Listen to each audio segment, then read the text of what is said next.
Olá a todos, boa tarde. Retornei aqui para fazer a apresentação de como estou fazendo o controle da minha velocidade sideral na minha montagem. Então, primeiramente, eu vou começar pelos cálculos, aonde que eu me baseei matematicamente para poder obter essa velocidade. O eixo AR aqui, todos nós sabemos que ele deve dar uma volta de 360 graus em um dia sideral, que é, a todos que já conhecem, eu fiz aqui um esquema dessa planilha. Então, um dia sideral tem 23 horas, 56 minutos e uns quebrados. Então, o eixo AR, nesse um dia, ele deve percorrer 360 graus. Para obter uma velocidade de forma a que o movimento seja imperceptível, eu comecei fazendo a divisão mais tradicional. Vou dividir esses 360 graus por 86.160 segundos, que é o que tem o dia sideral. Então, a cada segundo, o eixo AR deve percorrer 0,041 graus, para que ao final de um dia sideral ele tenha percorrido 360 graus.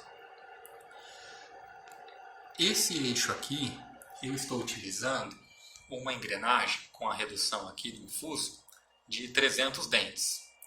Então, a cada dente dessa engrenagem, 300 dentes, esse eixo AR ele vai percorrer 1,2 graus dos 360 graus. Isso deve ocorrer em 287 segundos, para que eu dividindo essa medida por essa, eu tenha a velocidade sideral em graus por segundo. Depois, esse fuso aqui, que faz o acionamento dessa engrenagem, para que ela percorra um dente, eu preciso que esse eixo aqui ele percorra 360 graus. Mas antes disso, eu inseri mais uma outra redução aqui de 42 dentes. Por que isso?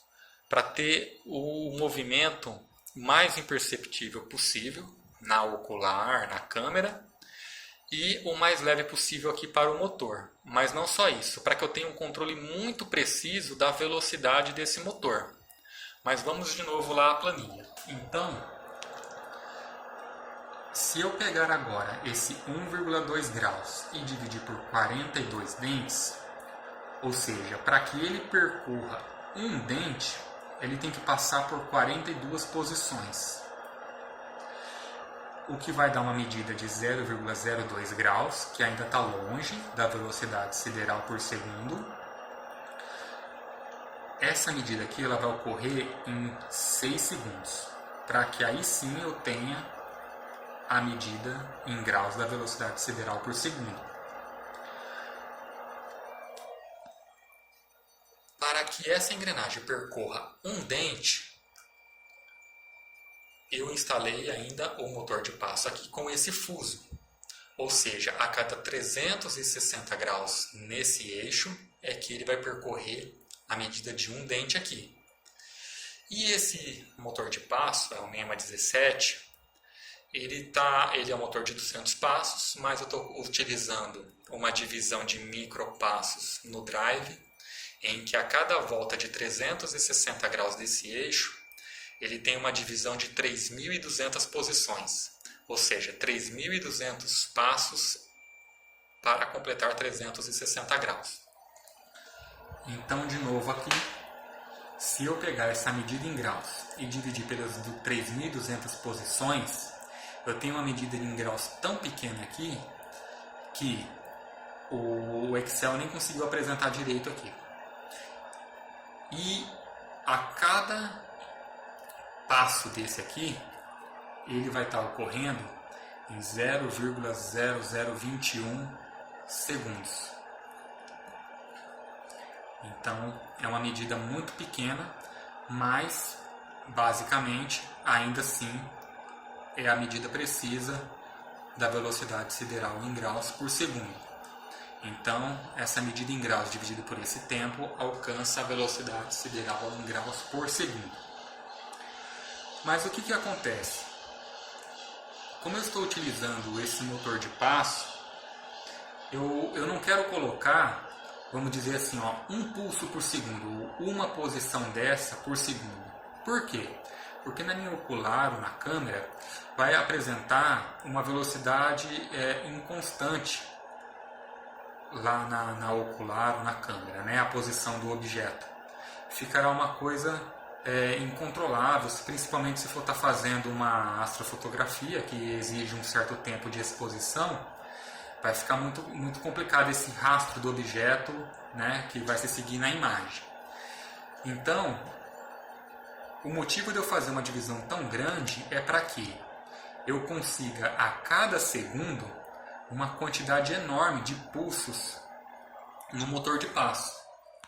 Por quê? Todos que conhecem o motor de passo sabem que quanto menor a quantidade de divisão aqui no eixo, vamos dizer assim, por 200 passos, vai ter uma vibração muito grande. Ou seja, o conjunto todo aqui ele vai ficar tremendo, ele vai ficar vibrando com a velocidade dele.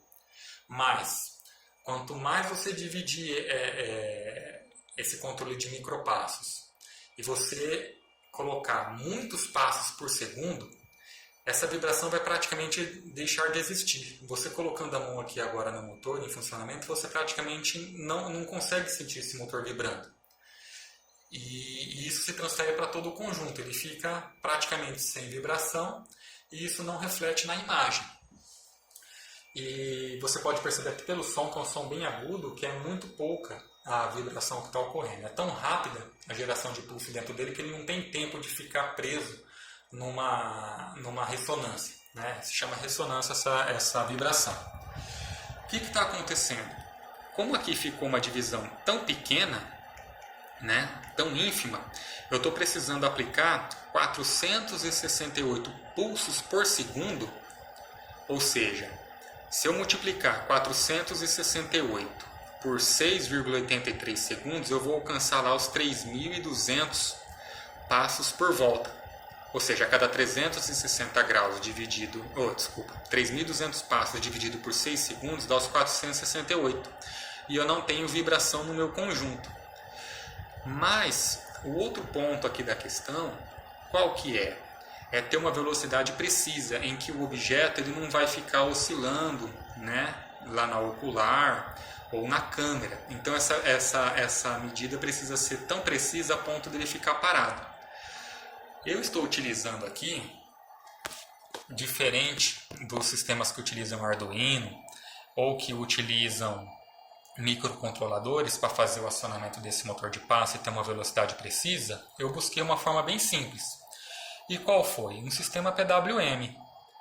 Então, eu estou aqui com um gerador de pulso, um módulo que não é aquele sistema de motores DC que normalmente a gente vê, né, nas páginas de internet aí, que você vai girando um botão, aumenta e diminui a velocidade. Eu estou usando esse módulo. Esse módulo aqui, eu tenho um visor que ele mostra a quantidade de pulsos por segundo precisamente. E eu tenho um controle aqui por botão de cada pulso por segundo. Eu tenho um controle que ele vai desde o zero aqui, até 999 pulsos por segundo. Então eu tenho uma forma de alterar a velocidade aqui do motor de passo tão precisa que, por exemplo, se eu quiser colocar 468 e lá na ocular o objeto não estiver ficando imóvel, eu posso ir aumentando um pulso, 2 pulsos, 3 pulsos por segundo, de modo a atingir essa velocidade sideral tão perfeita que ele não vai ficar oscilando mais na ocular. Se eu tentar fazer isso girando com um botão sensível, que eu não tenho um mostrador digital, vai chegar uma hora que eu não vou conseguir fazer esse ajuste. Vai ter muita oscilação e você vai acabar gerando ali um transtorno que você vai passar horas e não vai conseguir chegar nessa velocidade tão precisa. E eu colocando um pulso a mais, um pulso a menos, não vai fazer tanta diferença na posição. Você imagina um controle de velocidade que se eu colocar um pulso a mais, ele ficar passando do centro da ocular, né, em velocidade progressiva, ou eu colocar um pulso a menos, essa velocidade for decaindo, que ele também não fique centralizado. É muito chato isso daí, principalmente no sistema PWM. Então, primeiramente, aquela minha divisão no eixo AR com uma engrenagem de 300 dentes e depois, para cada dente, 42 posições e para cada dente aqui 3.200 posições, é para justamente ter no meu microcontrolador essa quantidade tão grande aqui, ó, de pulsos altas para não ter ressonância e que não faça muita diferença significativa uma posição acima e uma posição abaixo. Então, nos meus testes que eu venho fazendo, esses 468 pulsos por segundo aqui no módulo que gera para o driver os pulsos, que se reflete lá no motor de passo, eu estou obtendo esses resultados aqui, ó, praticamente constante. E qualquer ajuste, ou seja, assim, o peso, né, da força que o motor tem que fazer, pode ser que eu tenha que ajustar um pulso a mais, um pulso a menos, não vai ficar alterando significativamente a velocidade lá no motor de passo e perceptível no ocular e na câmera. A não ser que, lógico, eu faça um aumento muito grande aqui de posição. Mas eu tenho um recurso que eu já fiz nos testes que alguns astros, né, depende talvez assim, até um pouco da lubrificação da engrenagem, eu trabalho com 450 aqui, até já cheguei a trabalhar com 480. Então foi essa forma que eu estou utilizando aqui para fazer esse controle. Então primeiro esse conjunto de engrenagens, né, uma divisão muito grande aqui desses graus aqui do eixo AR, para depois eu ter como trabalhar com muitos pulsos aqui nesse motor, não ter vibração e ter um ajuste muito fino da velocidade desse eixo. Eu depois vou estar montando aqui um esquema, apresentando aqui qual é o módulo, qual é a fonte, qual é o drive que eu estou utilizando e que é fácil fazer a ligação aqui e obter esse sistema de velocidade precisa. Obrigado a todos, desculpa se ficou um pouco confuso, eu realmente nunca tinha feito um vídeo desses. E até aqui também na apresentação da planilha, pode ser que eu tenha feito algum equívoco aqui na montagem dos cálculos, mas seguindo esse conceito, acredito que vão acabar chegando ao mesmo resultado.